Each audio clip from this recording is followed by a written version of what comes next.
The Siege of Petropavlovsk was the main military operation in the Pacific theater of the Crimean War.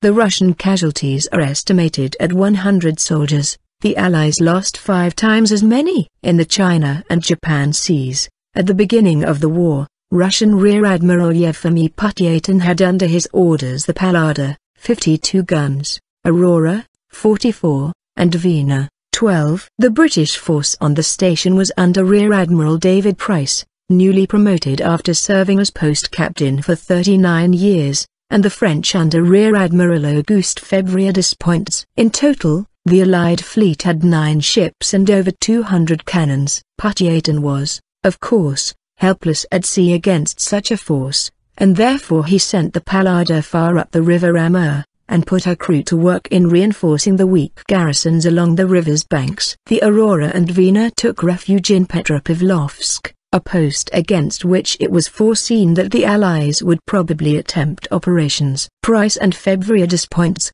after having detached the Amphitrite, Artémise, and Trincomalee to cruise for the protection of trade off the coast of California, went in search of the Russians, and, on August 18, sighted the shores of Kamchatka. The siege started on the 18th of August 1854, when an Allied squadron of 3 British and French frigates, 1 corvette, 1 brig and 1 steamship cast anchor in the Avaka Bay. The Allied forces far outnumbered the Russians, and the main Russian vessel, the 44-gun Pallada, was sent far up the river Amur out of harm's way. Aurora was anchored behind a sand spit topped by a shore battery. The Allied force, commanded by Rear-Admirals Febvrier-Despointes and Price, advanced to bombard Petropavlovsk on the 20th of August 1854. They had some 218 cannons at its disposal, as compared to 67 cannons available to the defenders of Kamchatka's main city under Vasily Zavoyko. Almost immediately,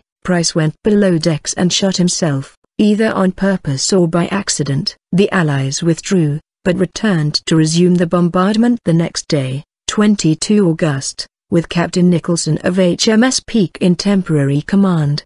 The Petropavlovsk garrison consisted of 41 officers, 476 soldiers, 349 seamen, 18 Russian volunteers and 36 Kamchadals, total 920 men. The Allied squadron re-entered Avaka Bay to storm the city. On 24 August, 5 September in Gregorian calendar, after a neutralization of Russian batteries, 970 Allied troops, with oarsmen reinforcements, landed west of Petropavlovsk, but were repelled by 360 Russians. A naval brigade of around 680 British and French seamen and marines landed, under Captains Bridge and de la Grandière, but they were ambushed and, after some heavy fighting, retreated with 107 British and 101 French dead or wounded. The commanding officer of a landing party was killed.